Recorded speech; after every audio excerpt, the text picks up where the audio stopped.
What's up guys? So today I bring you my full gaming and emulation test of the Samsung Galaxy S22 Ultra, and this is Exynos version.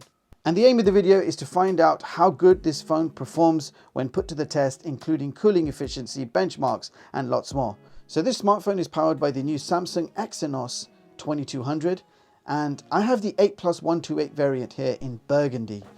Now on the front you have a 6.8 inch WQHD AMOLED display with 120Hz adaptive refresh and the options to switch it down to 60Hz, but you can't go 120 constant. Now this screen is no doubt gorgeous to look at. You're getting 500 pixels per inch with Gorilla Glass Victus on the front. Now just to be transparent, I don't get excited when I hear the word Exynos, and that's just because of the compatibility issues, the lack of gaming power when compared to its Snapdragon counterpart, and this year it goes against the Snapdragon 8 Gen 1. So how good will the Exynos 2200 perform? Will it overheat? Will we see frame drops? Will it be compatible with high resolution gaming? And what sort of experience can you expect? Well, we shall soon find out. So first of all, quick look at the benchmarks, beginning with Geekbench multi-core score of 3295, and you can see single core of 1154. And in the Antutu benchmark test, we have achieved 866K. In PC Mark, we achieved a work 3.0 performance score of 12751. Just scrolling that extra information for those who need it. And I also ran the Storage 2.0 test. You can see the score there, 29859, and I will scroll down for that extra information. Now if we check out 3D Mark, Wildlife Extreme, the shorter test, overall score 1945. Now I really can't wait to check out the games on this. But before we do that, just to confirm, this phone does support display out via USB-C. It's great news for us gamers. It means we can occasionally enjoy our games on a bigger screen with no input lag. And with that being said, let's jump straight into some gaming, beginning with Genshin Impact. Okay, so first of all, graphics settings for Genshin Impact. You can see by default it's set on medium. So let's just see what medium looks like. So medium graphics, game looks good. You can see the frame rate at the top, 30 frames per second. And it is fluctuating between 27 to 30, which is not bad. So on medium graphics, you can see the game plays with around 30 frames per second. Let's see what happens to the frame rate when I actually start battling.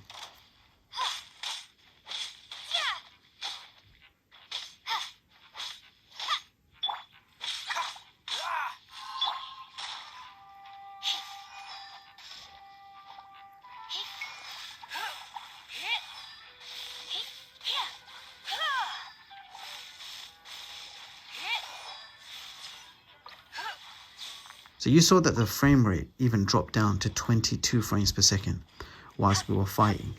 Now I'm going to turn the graphics up. You can see the current performance level on medium is on red, so overclocked. What's going to happen when I put it on highest? So let's try playing on highest. It might not even work. Let's see. Wow, look at the frame rate, guys. It was on red and 18 frames per second. Let's change characters. It's playing. You can see the frame rate is a lot lower though. And if I was to battle, if I find someone to battle with. Now watch what happens to the frame rate as we start fighting.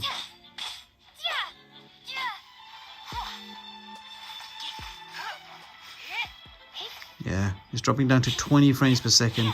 It's on red now, 22 frames per second.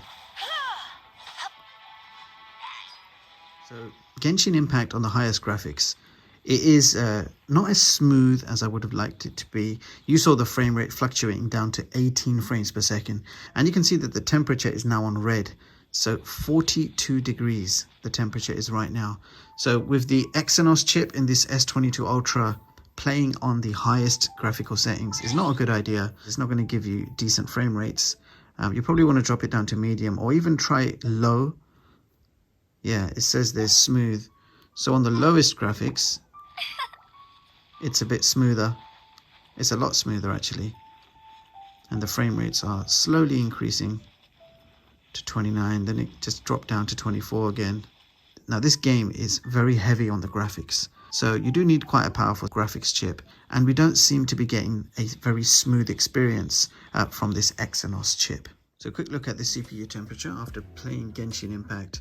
You saw it was on 46, it's dropped down to 44 degrees Celsius.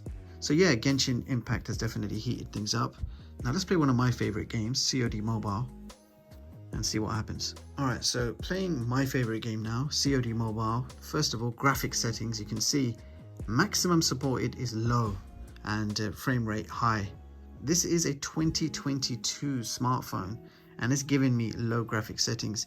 Yes, I know it's a new chip, Exynos, so I guess due to compatibility issues, this is what we're left with.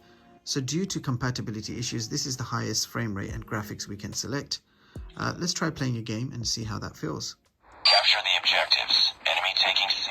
We're capturing A. Now I do want to quickly mention the sound quality. You've got stereo speakers, one bottom firing and one up firing. And the sound quality is loud and clear. So really good sound from this phone. So we're achieving around 60 frames per second on COD Mobile. And this is how it plays. Need backup.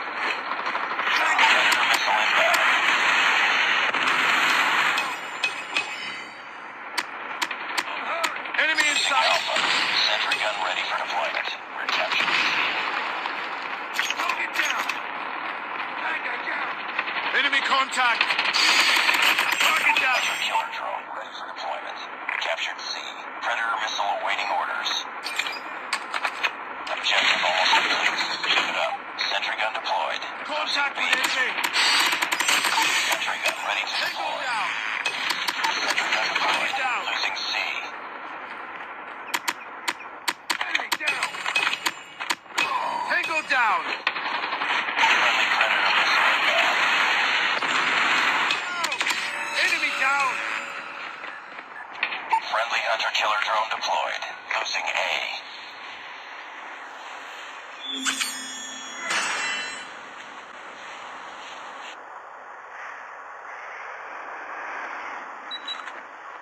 Contact with enemy. Enemy in sight.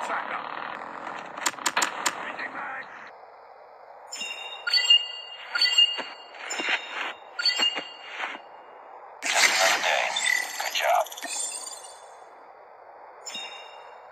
So after a few games of COD Mobile, CPU temperature is 34 degrees. It feels slightly warm to the touch, not bad at all. So it handled COD Mobile well, but we were playing on low graphics settings with the frame rate set to high.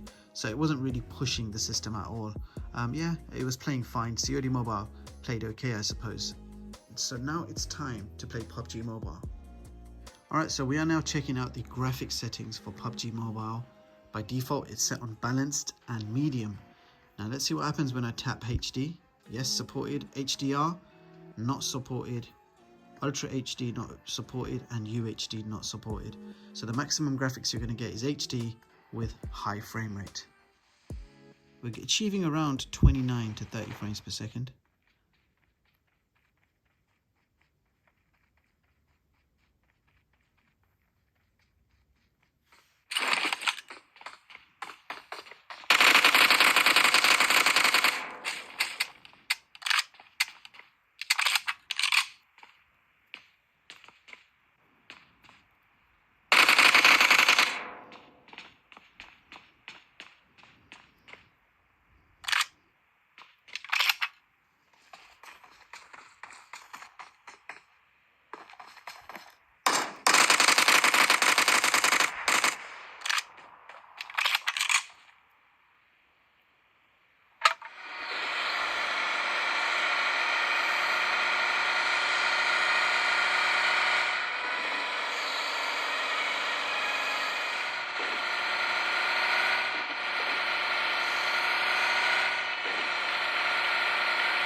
Temperatures after a long game of PUBG Mobile, you can see it's dropped from 32 degrees, it's going down to 30. So not bad at all. So we're not overheating, but we're not playing at the highest resolution or the highest frame rate, and therefore no overheating issues. So we are currently playing SmackDown vs Raw 2011, Vulkan backend, 6 times resolution, and as you can see, it's struggling to play. Matches in WWE history. And right now, they are poised to do So I'm going to switch to 4 times native and see if that makes a difference. 4 times resolution seems to work fine with around 59 frames per second. So that's the sweet point if you want to do PS2 emulation on this Exynos chip.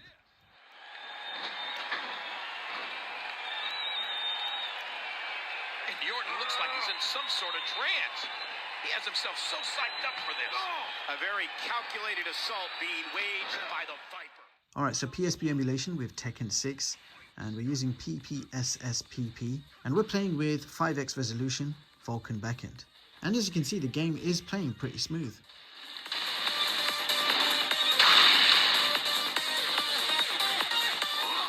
You can play God of War on PPSSPP with Vulkan backend and 5x resolution, completely fine with no issues. So that, again, that is a sweet point if you want to play PSP emulation on this Exynos powered S22 Ultra.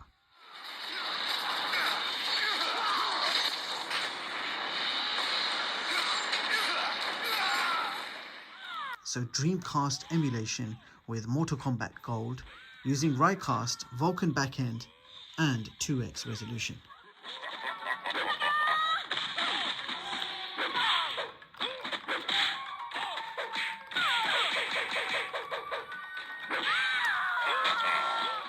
So there you have it, guys. Full gaming test completed on the Samsung Galaxy S22 Ultra Exynos version. So the gaming experience has been a little underwhelming. Now, for a phone priced above £1,000, I really expected an ultra performance. That means the best performance for gaming, or at least as close to best as possible.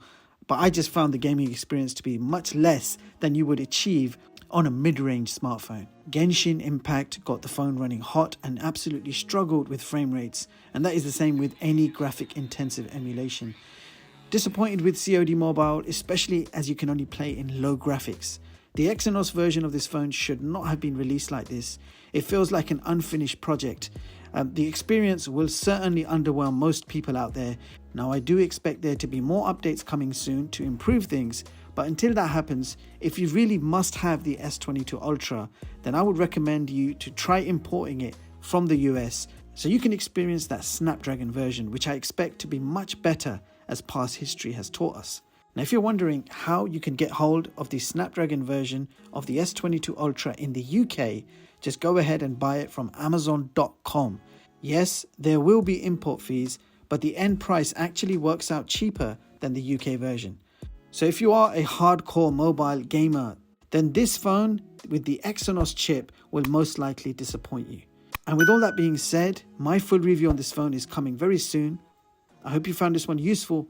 Thank you so much for watching, and I'll see you all in the next one. Peace.